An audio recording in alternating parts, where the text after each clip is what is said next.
आज का अध्याय है मृत्यु पर्यंत कामनाओं के पीछे भटकते लोग। श्रीमद् भगवद गीता के दैवासुर संपद विभाग योग में नामक 16वें अध्याय की 11वीं किस्त है।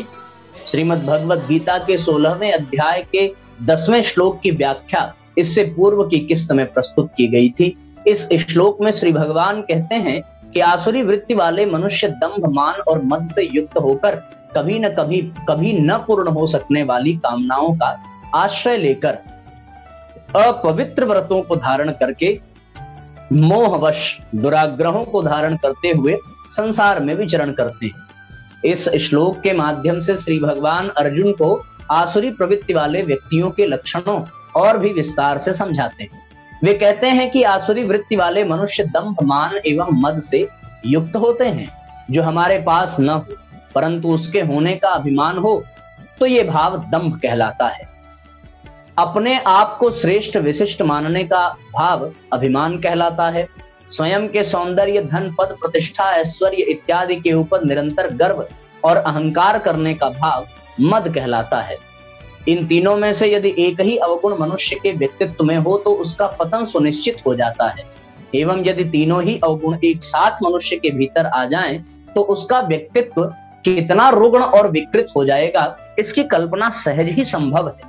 जिस व्यक्ति के पास दंभ, मद और मान से युक्त व्यक्तित्व होता है, ऐसा व्यक्ति जीवन में कोई प्रगति नहीं कर पाता, क्योंकि उसकी स्वयं की गलतियों को देखने की, उनको सुधारने की एवं अच्छी व सच्ची शिक्षाओं पर अमल करने की क्षमता समाप्त हो जाती है। ऐसा व्यक्ति सदा स्वयं को सही एवं दूसरों को गलत मानता है। ऐसा व्यक्ति फिर कभी न पूर्ण होने वाली कामनाओं के पीछे स्वयं भटकता तथा दूसरों को भटकाता चलता है। कामनाएं कभी पूरी नहीं हो सकती और न कभी पूरी की जा सकती हैं, क्योंकि उनका स्वभाव ही कभी पूर्ण नहीं होने का है। इसीलिए ऐसे व्यक्ति मिथ्याचरण एवं दुराग्रह के शिकार हो जाते हैं।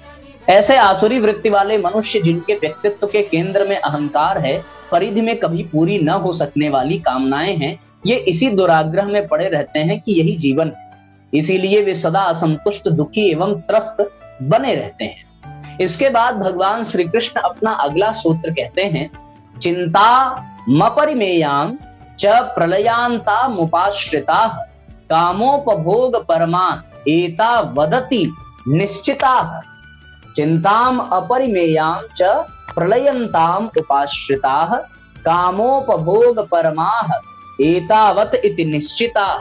मृत्यु पर्यंत रहने वाली, प्रलयंताम असंख्य चिंताओं का आश्रय लेने वाले, विषय भोगों के भोगने से तत्पर रहने वाले और इतना ही सुख है इस प्रकार मानने वाले होते हैं।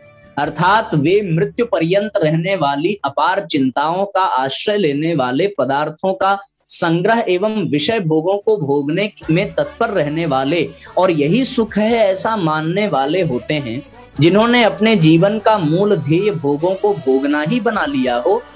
ऐसी आसुरी स्वभाव वाले लोग असंख्य चिंताओं का आश्रय लिए हुए होते हैं, क्योंकि भोगों को भोगने का कभी कोई अंत नहीं होता। भोग्यम न भुक्ता वयमेव भुक्ता। एक कामना पूर्ण नहीं हो पाती कि नई कामना की पूर्ति की चिंता व्यक्ति को सताने लगती है। ऐसी कामनाओं का जीवन भर अंत नहीं होता। यहाँ तक कि ऐसी कामनाएं जीवन पर्यंत यानी मृत्यु के बाद भी इन मनुष्यों का साथ नहीं छोड़ती और ऐसे लोग मृत्युपरांत अधो योनियों में प्रेत पिशाच बनकर अपनी कामनाओं की पूर्ति की इच्छा के लिए भटकते ही रहते हैं। ऐसा करने के पीछे बार बार दुख मिलने के बाद भी, बार बार कामनाओं की अपूर्णता अनुभव करने के बाद भी उन्हीं के पीछे भटकते रहने के पीछे उनका कारण ये होता है कि वे इसी को जीवन या इसी को सुख मान बैठते हैं। यही उनकी मूल मान्यता बन जाती है कि जीवन का जो भी सार है वो इतना ही है, यही जीवन का सुख है और इसलिए उनके जीवन की दौड़ इन्हीं चंद उद्देश्यों के लिए इर्द गिर्द घूमती रहती है। श्री भगवान यहाँ एक बहुत मूल्य की बात कहते हैं। वे कहते हैं कि ऐसा व्यक्ति फिर पदार्थ की खोज में और पदार्थ के संग्रह में लग जाता है।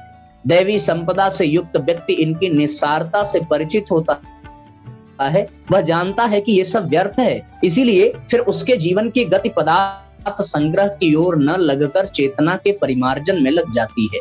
इसके विपरीत जो व्यक्ति अपने आप को खोज नहीं रहा है या खोजना नहीं चाहता है, जिसके जीवन की दिशा चेतना की ओर नहीं है, तो वह पदार्थ खोजने चल पड़ता है।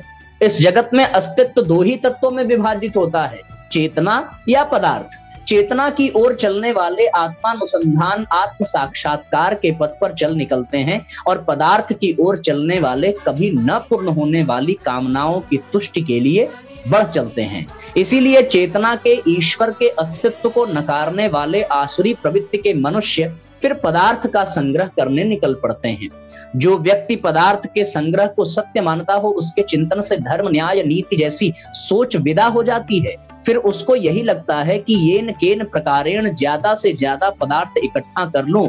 यदि भाव ऐसे हो तो किसी न किसी से तो छीनना ही पड़ता है। पदार्थों का संग्रह दूसरे के साथ अनीति किए बिना, दूसरों का शोषण किए बिना संभव ही नहीं है।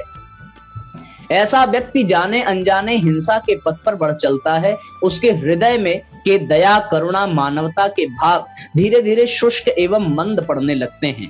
वृत्तियां कठोर एवं क्रूर होने लगती हैं, क्योंकि अब चिंतन में बांटने का स्थान बटोरने ने ले लिया है।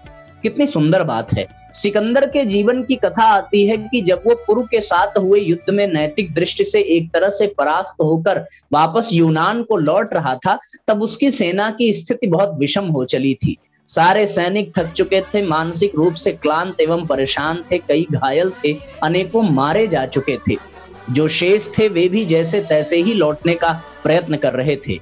मार्ग में एक वृद्ध महिला का घर पड़ा तो सिकंदर के सेनापति ने उससे प्रार्थना की कुछ लोगों को भोजन वो महिला करा दे।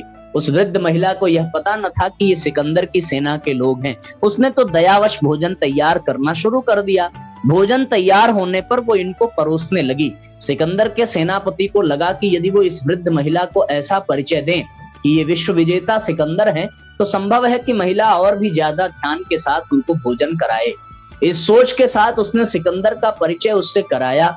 यह जानते ही कि वो बीच में बैठा व्यक्ति सिकंदर है, वह महिला रोटियां परोसना छोड़कर घर के अंदर चली गई और अंदर से कुछ सोने के सिक्के लाकर सिकंदर की थाली में उसने डाल दिए। सिकंदर आश्चर्य मिश्रित स्वर में बोला, अरे मुझे रोटियां ही दे देती माँ, ये सिक्के क्यों दिए? वो वृद्ध महिला बोली, बेटा तेरा पेट यदि रोटियों से भर जाता तो तू इन सिक्कों के लिए मारा मारा क्यों घूमता? तुझे वो ही दिए हैं जिनसे तेरा पेट भर जाए। आसुरी वृत्ति वाले ऐसे ही पदार्थों के संग्रहों को अपने जीवन का ध्येय बना लेते हैं। उनका संग्रह करना, उन्हीं कामनाओं की पूर्ति में जीवन को लगाना और उन्हीं विषय भोगों को पूर्ण करने के लिए तत्पर रहना, ऐसी उनकी मान्यता होती है। साथ ही वे ये भी सोचते समझते हैं कि इतना ही करने में जीवन का सुख है। ये ही कामनाएं फिर उनको मृत्यु पर्यंत सताती हैं और वे यदि असंतुष्ट ही बने रहते हैं, सदा असंतुष्ट ही बने रहते हैं।